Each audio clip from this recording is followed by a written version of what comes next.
저는 알트코인을 싫어합니다. 자꾸 비트코인과 다른 코인을 상징하는 건데 네. 다른 암호화폐들도 충분히 ETF를 할 수 있다고 저는 보고 있어요.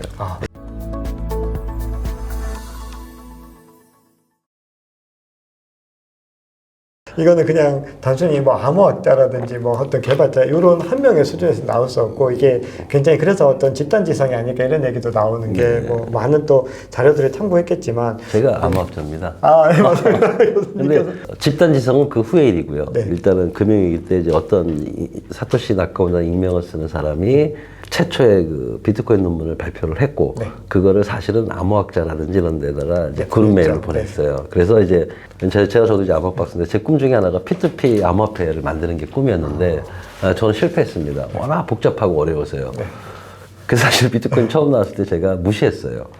이건 사기다. 그럴 수 있겠네요. 예. 근데 한 1, 2년 지났는데 계속적으로 성장을 하더라고요. 네. 그럼 이 얘기는 내가 모르는 또 심오한 이론이 있겠구나 해가지고 그때부터 제가 보기 시작한 거고 그때 제가 이제 비트코인에서 그 쓰고 있는 분산 원장 개념 그리고 그 내시 균형 요령에 들어갈 수밖에 없다라는 걸 느낀 거죠. 그래서 이거는 정말 대단한 천재다. 대단한 거다. 이제 그때부터 제가 이제 비트코인 하고 이제 특히 이드럼 봤을 때 제가 나중에 말씀드리겠지만 이제 빠진 거죠. 내 인생을 여기에 바쳐도 제2의 인생을 여기에 바쳐도 되겠다 해가지고 빠진 거죠. 그래서 정말 대단한 겁니다. 네네. 네. 자, 그럼 2부에서는 이제 비트코인과 이더리움을 조금 비교하면서 네. 이더리움의 어떤 중요성들을 조금 강조를 해보려고 하는데요. 자, 우선은 이제 기관 투자자와 기업의 자금들이 이 가상자산 시장에 유입될 수 있는 여러 경로들이 만들어지고 있습니다. 앞서 말씀 이제 나누었던 비트코인 현물 ETF 승인이 아마 굉장히 중요한 의의가 될 텐데, 자, 이렇게 비트코인 현물 ETF 승인은 뭐 사실 기정사실화 되어 있고 지금 마지막 뭐 관문들이 몇 가지가 남았다고 하지만 실질적으로는 이제 거의 이제 시기의 문제가 됐는데 이제 비트코인 ETF가 승인이 되고 나면은 그 다음에는 이제 향후에 알트코인 ETF들도 승인이 될 것이다 이런 기대들이 있는데 교수님 어떻게 보시나요? 그 중에서 될 게 있겠죠. 네네. 네, 원래 ETF라는 게 하나만 하는 게 아니지 않습니까? 네, 맞습니다. 말씀하시는 거 보면은 안전된 자산, 그러니까 베이스가 있어야 되는 거잖아요. 어떻게 보면 그 이후에 이제 파생 상품이 생기는 건데 제가 볼 때는 맞는지는 틀린지 모르겠습니다만은 맞습니다. 근데 그 베이스 파생 상품 낼 수 있는 그 베이스는 여러 가지가 있을 수 있는 거고 그게 이제 비트코인으로 이제 촉발할 수 있다는 거죠. 그래서 저는 비트코인 말고도 저는 알트코인을 싫어합니다. 정말요? 자꾸 비트코인과 다른 코인을 상징하는 건데 그거는 이제 2010년도 초기 뭐 중반까지이고 저는 그냥 비트코인이 있는 거고 그 다음에 또 다른 암호화폐 생태계가 있는 거고요. 그래서 다른 암호화폐들도 충분히 ETF를 할 수 있다고 저는 보고 있어요. 그러면 이제 시장에서는 기대감이 아무래도 비트코인 다음은 뭐 이더리움이 될 것이다라고 생각을 하는데 그 부분은 교수님께서도 동일하시나요? 사람들이 이제 비트코인과 이더리움의 가장 큰 차이점을 느끼셔야 돼요. 비트코인으로 이제 촉발돼서 P2P 세상 블록체인 혁명이 시작된 건 맞는데 진정한 의미의 블록체인은 비트코인이 아니고 이더리움이에요. 그러니까 비트코인과 이더리움은 다른 거예요. 근데 똑같이 블록체인을 보시는데 비트코인은 블록체인이 아니에요. 비트코인 원래 논문에는 블록이 있고 체인이 있는데 블록체인을 붙인 단어는 없어요. 그렇죠. 맞습니다. 디스트리뷰트 레저라는 분산원, 우리가 알고 있는 분산원장. 분산원장 기반하에 이제 비트코인이라는 P2P 암호화폐 시스템을 만든 거죠. 저는 그 사람들한테 이렇게 얘기합니다. 비트코인은 우리에게 P2P 세상이 가능하다는 걸 보여줬다. P2P 세상이 가능하다는 걸 보여줬다. 이더리움은 우리에게 P2P 세상을 열어줬다는 겁니다. 엄청난 차이가 납니다. 그래서 제가 아까 이제 블록체인을 정부에서도 제2의 인터넷이라고 한다고 얘기하고 사실 블록체인이 컴퓨터라고 있지 않습니까? 비트코인은 컴퓨터가 아니에요. 그냥 분산원장으로 해서 하나의 P2P 세상이 가능하다는 걸 보여준 최초의 사례라는 그 상징적인 의미는 있지만 이더리움은 비트코인의 단점, 그 단점을 제가 설명을 드리겠지만 그 단점을 개선해서 우리에게 P2P 세상을 열어준 최초의 블록체인 플랫폼은 사실은 이더리움입니다. 이더리움의 정의가 글로벌 신뢰 컴퓨터예요. 그러니까 제가 일반인들한테 이렇게 또 얘기합니다. 비트코인은 여러분이 옛날에 쓰던 전화기고 이더리움은 스마트폰이다. 전화기랑 스마트폰하고 비교하면 스마트폰이 기분이 좋겠어요. 기분은 좀 나쁠 것 같습니다. 기능 차이가 보시면서. 그래서 비트코인하고 이더리움은 엄밀히 다른 관점에서 봐주셔야 된다고 제가 얘기하는 거고요. 그 비트코인과 이더리움의 차이를 이해하는 게 저는 블록체인을 이해하는 지름길입니다. 그러네요. 그러면 이제 이 이더리움에서 이제 가장 중요한 지금 이더리움과 비트코인의 어떤 중요한 차이점은 이미 말씀을 주셨고 제가 뒤에서 드릴 질문이었는데 먼저 답변을 주셔가지고 네, 그러면 이제 스마트 컨트랙트가 이제 이더리움의 어떤 핵심적인 요소들인데 이 스마트 컨트랙트의 개념을 좀 쉽게 좀 설명을 해주시면 좋을 것 같습니다. 스마트 계약을 굉장히 쉬운데 어렵게들 얘기하시더라고요. 어떤 분들은 뭐 P2P라는 특성을 넣어서 조건이 만족되면 자동으로 실행되는 전자계약 이러시거든요. 아니거든요. 그건 한 30%는 맞고 70%는 잘못된 건데 스마트 컨트롤이라는 개념을 이해하려면은 우리 컴퓨터 하잖아요. 컴퓨터 하면 소프트웨어 아시죠? 소프트웨어 하면 프로그램을 해야 되지 않습니까? 그거예요. 그러니까 왜 제가 이 비트코인하고 이더리움의 가장 큰 차이가 컴퓨터냐 아니냐잖아요. 그럼 이더리움이 컴퓨터가 됐으면 이더리움에서 돌아가는 소프트웨어가 필요하잖아요. 그 소프트웨어 이름을 우리는 스마트 계약이라고 하는 거예요. 그러니까 스마트 계약이란 우리가 알고 있는 소프트웨어라고 생각하시면 됩니다. 근데 걔는 목적이 있어요. 그 목적이 뭐냐면은 이제 이더리움이 열고자 했던 블록체인 혁명이 열고자 했던 디지털 자산 혁명, 디지털 자산 생태계에 있는 그 디지털 자산의 소유권을 관리하기 위한 게 스마트 계약의 목적입니다. 그러니까 현재 컴퓨터는 데이터나 파일을 처리하는 기계잖아요. 블록체인에는 파일이나 데이터라는 개념이 없습니다. 블록체인이 있는 거는 그저 디지털 자산. 그 디지털 자산이란 반드시 가치랑 소유권이 결부되잖아요. 근데 내가 디지털 자산을 팔 거 아닙니까? 판다는 것도, 거래한다는 것도 소프트웨어로 짤 거 아닙니까? 근데 기존의 소프트웨어로 짠다는 개념에는 가치 이전은 있지만 소유권 이전이라는 개념을 소프트웨어에 넣기는 굉장히 어렵습니다. 그래서 이더리움이 블록체인 플랫폼이 되고 컴퓨터가 됨으로써 소프트웨어라는 개념을 넣고 그게 스마트 계약이고 그 스마트 계약이 우리가 알고 있는 소프트웨어하고 가장 큰 차이점은 소유권 이전이라는 소유권에 대한 변경, 전환이라는 거를 즉시 해결해 줄 수 있는 그러한 소프트웨어. 스마트 계약을 생각하시려면 항상 소유권이라는 개념을 생각하셔야 돼요. 우리가 예를 들어가지고 부동산을 팔았을 때 그냥 전자계약으로 팔 수 있잖아요. 팔았다고 그 부동산의 소유권이 넘어가나요? 안 넘어가잖아요. 그거는 소프트웨어에서는 팔았다는 얘기고 그게 예를 들어서 이제 등기부에 가가지고 이전 등기함으로써 등기부에 이제 딱 그 설정이 되고 표시가 돼야 될 거잖아요. 시간이 걸리잖아요. 근데 스마트 계약으로 하게 되면 암호화폐가 디지털에서 표시가 있으니까 암호화폐는 실시간으로 소유권을 이전한다는 거예요. 그럼 얼마나 편하겠어요, 세상에. 그게 스마트 컨트롤의 목적이고 우리가 알고 있는 컴퓨터에서 돌아가는 소프트웨어를 소프트웨어라고 부르듯이 블록체인 컴퓨터에서 돌아가는 소프트웨어를 우리는 스마트 계약이라고 부르는 거고 거기서 말하는 스마트 계약의 가장 중요한 핵심은 자산의 소유권을 이전해 주는 것이 목표다. 이렇게 생각하시면 됩니다. 와, 훨씬 더 쉽게 이해가 됩니다. 쉽게 됐어요? 그러니까 이제 뭔가 복잡한 기술적인 얘기보다는 이게 왜 필요한 것이 이게 어떤 것인지에 대한 명확한 것들이 딱 그려지는 그런 부분들이 너무 좋습니다.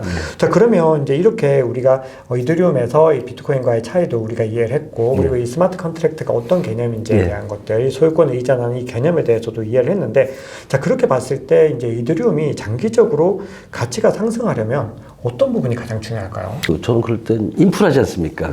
그러니까 인프라의 가치는 제가 볼 때는 두 가지로 결정난다고 봐요. 첫째는 대체 불가능한 인프라냐. 대체 불가능. 두 번째는 대체 불가능하지 않다면 또 다른 인프라가 생길 거고 그 인프라가 얼마나 경쟁력이 있느냐. 이 두 가지입니다. 초기에 이더리움이 그 스마트 컨트롤이라는 걸 해가지고 서비스를 많이 만들 수 있잖아요. 그래서 현재 컴퓨터, 스마트폰에 돌아가는 서비스를 앱이라고 얘기하듯이 블록체인 컴퓨터에서 돌아가는, 이더리움에서 돌아가는 걸 우리가 덱이라고 그러잖아요. 덱 들어보셨죠? 맞습니다. 덱이라는 게 서비스거든요. 그러니까 이더리움의 이더리움의 성장성을 견인하는 거는 딱 두 가지입니다. 제가 볼 때는 첫째가 뎁 서비스 생태계가 얼마나 확장되느냐. 현재 과거 2017년, 18년도에는 거의 대부분의 서버의 90%가 이더리움이었어요. 근데 이제 아까 두 번째 제가 말한 대체할 수 있는 인프라냐에서 대체자가 생기죠. 요새 뭐 S라든지 뭐 P라든지 그런 거 얘기되나요? 괜찮습니다. 그럴 때 걔네들하고 얼마나 경쟁력이 있느냐는 거죠. 근데 현재는 이더리움이 경쟁력이 강하진 않습니다. 그 가장 얘기하는 게 사실 그것도 비교 대상은 아닌데 사람들이 좀 오해하는 게 속도를 말씀을 하세요. 대부분 확장성 얘기합니다. 확장성 얘기하는데 블록체인은 크게 두 가지가 있어요. 컴퓨터가 마이크로 프로세스급 컴퓨터가 있고 PC급이 있고 서버급이 있고 메인 인프라급이 있고 슈퍼컴퓨터급 있잖아요. 그런 것처럼 블록체인도 퍼블릭 블록체인이 있고 프라이빗 블록체인이 있습니다. 네. 속도에 대해서 퍼블릭 블록체인은 프라이빗 블록체인을 따라갈 수가 없어요. 맞습니다. 그래서 속도가 뭐 1000이 넘는다, 2000 넘는다는 거는 말로는 퍼블릭이라고 주장을 아무리 해봐야 제가 볼 땐 다 프라이빗 블록체인입니다. 예, 맞습니다. 일정 부분 그런 기능들이 예, 다 가지고 있는. 그래서 퍼블릭 블록체인이 이제 살아가려면 이런 게 있는 거죠. 속도를 늘려야 되잖아요. 네네. 그래서 이들의 경쟁력을 대체 불가능하지 않기 때문에 다른 비록 프라이빗 블록체인이라 하더라도 다른 블록체인하고 경쟁을 하기 위해서 확장성에 대한 그 로드맵을 발표를 합니다. 네. 그 중에 이제 대표적인 게 이제 들어보셨는지 모르지만 샤딩 기술, 네네. 또는 이제 영지식 증명이라는 거 들어보셨죠? 네네. 예, 제가 영지식 증명 박사거든요. 와, 진짜 전문가시네요. 그죠? 제가 영지식 증명 박사학위를 딴 게 1990년대인데 그 당시에도 영지 증명이 그렇게 네, 제가 찾아가서 이제 박사를 받은 건데 그 당시에 영식명은 쓸 데가 없었어요. 그래서 남들한테 참 쓸데없는 거였다는 얘기를 많이 들었어요. 지금은 빛을 발하시는. 이제는 갑자기 이제 그러니까 저는 그렇게 나는 청춘대에 들었던 적금을 이제 타고 있다. 예. 그래서 이디룸이 그 영지식 증명이라든지 또는 샤딩 기술을 가지고 이디룸 2.0이라는 노드벨 완성을 시킵니다. 그렇게 되면은 아마 속도 문제를 해결할 수 있는 거죠. 속도 문제가 해결이 되고 가장 많은 대 생태계가 생긴다면은 제가 볼 때는 거의 추정이 불가능한 특히 퍼블릭 블록체인 중에서는 독보적일 거라고 생각을 합니다. 그래서 충분히 성장성이 있다고 생각합니다. 예. 그러면 우리가 이제 교수님께서 말씀 주신 샤딩이나 요즘 이제 롤업 같은 것들 이제 계속해서 확장성을 늘리기 위한 이더리움의 어떤 노력들이 이어지고 있는데 그 노력들은 분명히 빛을 발하고 성공을 할 거라고 보고 계신 거고 교수님께서. 예, 제가 그동안 뭐 롤업도 뭐 여러 가지 종류가 있고 롤업이라든지 여러 가지 방식이 있는데 제가 영지식 증명 박사라서 그런지 모르지만은 부탈리니가 저는 제대로 봤다고 생각합니다. 롤업 방식 중에서 이제 ZK 롤업 방식을 쓰고 있는데 지금 왜 사람들이 이제 현재는 옵티미스 롤업을 쓰는 그 레이어 2들이 많아요. 그 레이어 2라고 하잖아요. 네, 맞습니다. 근데 저는 옵티미스 롤업 방식 같은 경우에는 좀 한계가 있다고 봅니다. 근데 왜 옵티미스틱 롤업으로 가냐면은 그게 이제 컴퓨터라 했지 않습니까? 컴퓨터라는 얘기는 운영체제가 있어야 되잖아요.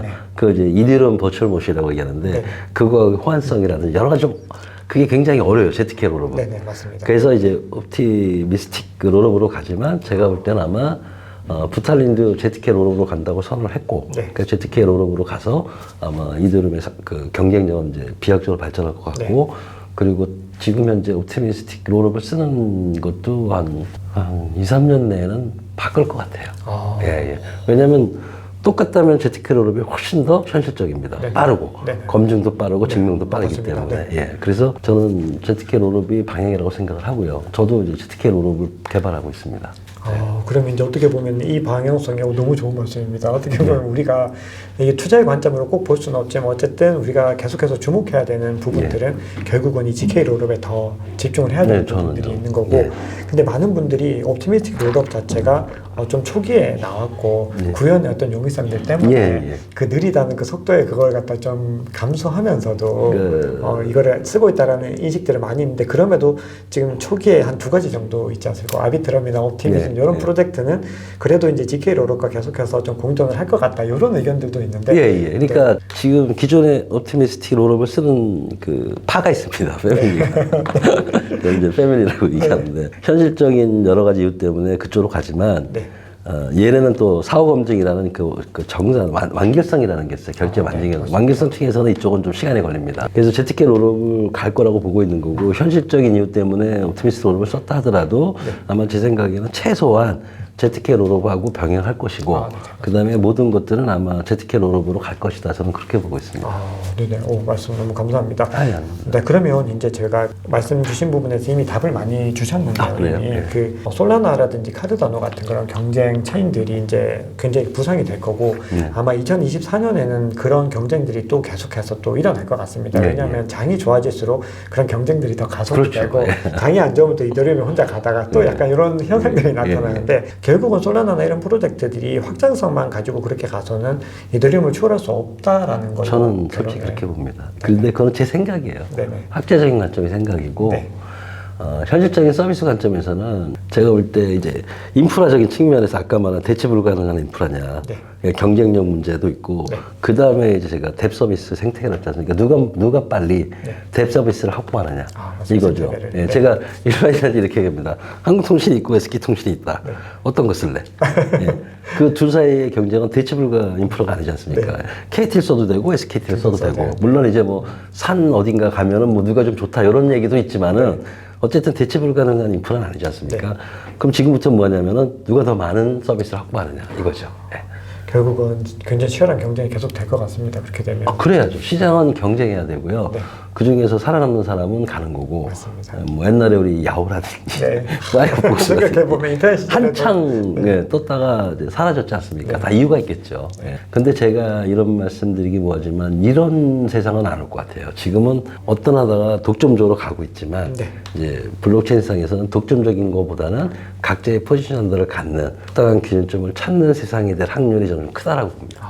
예를 들어서 뭐 피생태계, 뭐 그다음에 카르노도 말씀하셨는데 카르노 생태계 이렇게 생태계들이 갖고 그러면 이제 각자의 독자의석을 가진 상태에서 뭐가 그럼 뜰 거냐 운영해야죠 상호.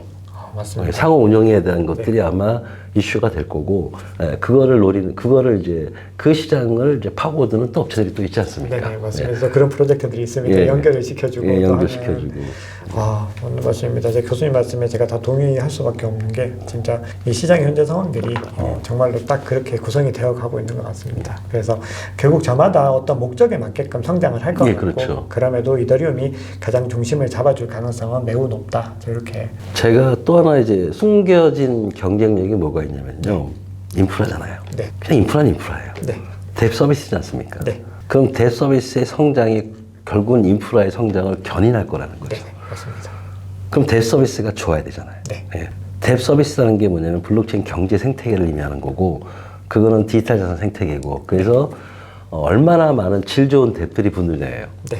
즉 다시 말해서 블록체인의 목적이라든지 디지털 자산의 개념의 본질을 이해하는 그러한 사람들이 정말로 우리의 가치나 품격을 높여주는 뎁을 만들고 그런 뎁들을 많이 가지고 있는 인프라들이 성공할 거다. 네. 예, 그것도 다른 포인트가 있습니다. 그러니까 뎁이 아무리 많다고 해도 지속 가능한 뎁이 아니면 의미가 없잖아요. 네, 맞습니다. 그래서 우리나라 같은 경우가 이제 그런 현상들이 지금 일어나잖아요. 우리나라 이제 메인넷들이 있는데 과연 지속 가능한 뎁들이 얼마나 있을까?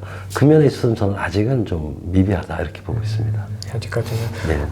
자, 그러면 이제 이더리움에 대해서 좀 비판하는 어떤 의견들도 있는데, 네. 이더리움이 합의 알고리즘을 이 더 멀지 업그레이드 이후에 작업 증명에서 지분 증명으로 변경을 했습니다. 네. 자, 거기에 대해서 좀 왜 POS로 변경을 한 것이냐 비판하는 시각들이 있는데, 요 지점은 교수님 어떻게 보시나요? 그렇게 말씀하시는 것도 사실은 맞아요. 네. 근데 좀 더 큰 틀에서 보면은 현실적인 타협을 할 거라는 거죠.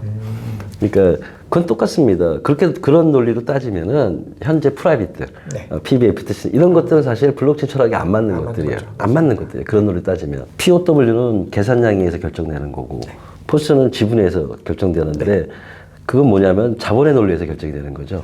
DPoS는 제가 볼 때 이게 퍼블릭인지에 대한 또 논쟁도 있는데 그런 건 떠나서. 근데 이제 이더리움이 초기엔 POW를 했다가 이제 포스로 바꿨지 않습니까? 뭐 여러 가지 이유가 있겠죠. 그 속마음을 제가 알 수는 없지만 뭐 비트코인에 대한 뭐 ESG 환경이라든지 전기를 많이 쓴다든지 여러 가지 이유가 있기 때문에 포스로 바꾼 건 맞습니다.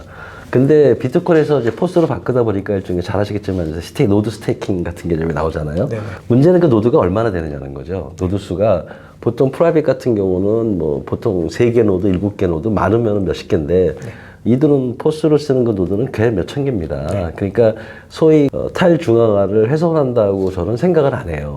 실제 어떤 일들을 하냐면은 블록체인 생태계에서는 이제 학자적인 관점에서는 퍼블릭 블록체인은 탈중앙화를 완성시킵니다. 네. 프라이빗은 탈중화가 아니고 속도나 보안을 늘립니다. 네. 근데 이제 남들이 볼 때는 이제 또 따지는 분들이 있잖아요. 그럼 이게 무슨 퍼블릭이냐 그러잖아요. 그러면 이제 퍼블릭 블록체인은 탈중화를 유지하기 위해서 갑니다. 그 노드수를 늘리면서 역시 속도나 보안을 할 수 있게끔 하는 이론을 연구하고 있고요. 네. 퍼블릭 블록체인은 아까 말씀드린 것처럼 그 속도나 확장성을 위해서 뭐 샤딩을 쓴다는 게 나눈다는 거 사실. 네. 그 다음에 그 ZK 롤업 쓴다든지. 그러니까 이거는 서로가 각자가 어떤 중간점을 가는 것 같아요. 퍼블릭은 프라이빗 요소를 조금 넣으면서 현실적인 타협점을 찾는 거고, 프라이빗 블록체인도 노드수를 늘림으로써 우리는 그래도 탈중앙 철학을 유지하려고 한다라는 그런 어떤 균형점이 생길 것 같아요. 그러니까 저는 이데올로기를 지금 그 관점에서 바라보고 있는 거예요. 이게 탈중앙을 훼손하는 게 아니라 이런 관점이 아니라. 그리고 엄밀히 따지면 POS나 POW는 탈중앙하고 안 맞아요. 왜냐하면은 중국이 한창 채굴할 때, 비트코인 채굴할 때, 전 세계 채굴량에 가장 많이 받았을 때는 아마 80%를 가져갔을 거예요. 이게 무슨 탈중앙이에요. 맞습니다. 너무 밀집도가 너무 높았어요. 높잖아요. 포스는 이제 자본이 많은 사람이 이제 소위 말하는 장땡이지 않습니까? 그래서 엄밀히 따지면 탈중앙 개념이 안 맞아요. 그래서 또 한편에서는 진짜 블록체인 철학을 만족시키는 지속 가능한 탈중앙을 하는 프로젝트들이 또 탄생을 합니다. 그 중에 하나가 이제 알고랜드예요. 그리고 저희 거. 저희는 계산량이나 지분에 상관없이 채굴 확률을 다 똑같이 만들어줍니다. 지속 가능한. 그걸 성공을 했습니다, 저는. 근데 아직 제가 이제 일반 사람 잘 몰라서. 그러니까 제가 이제 이 말씀 드리는 이유는 블록체인 메인넷에 대한 정책성에 대해서 각 진영들이 나름대로 고민하고 있다. 그 와중에 하나다. 이렇게 생각하시면 된다는 거예요. 말씀을 이렇게 들으면서 뭔가 굉장히 막 저변이 저도 많이 넓어지는 그런 느낌을 많이 받고 있고, 지금 이게 어떤 부분들이 문제인지, 어떤 부분들이 사실은 문제가 아닌데 우리가 좀 과대 해석을 하고 있는 것인지, 이런 부분들도 좀 생각을 하게 되고, 이게 뭔가 이제 어쨌든 균형점을 맞춰오면서 발전을 한다라는 부분들이 저는 굉장히 가장 좀 많이 와닿았습니다.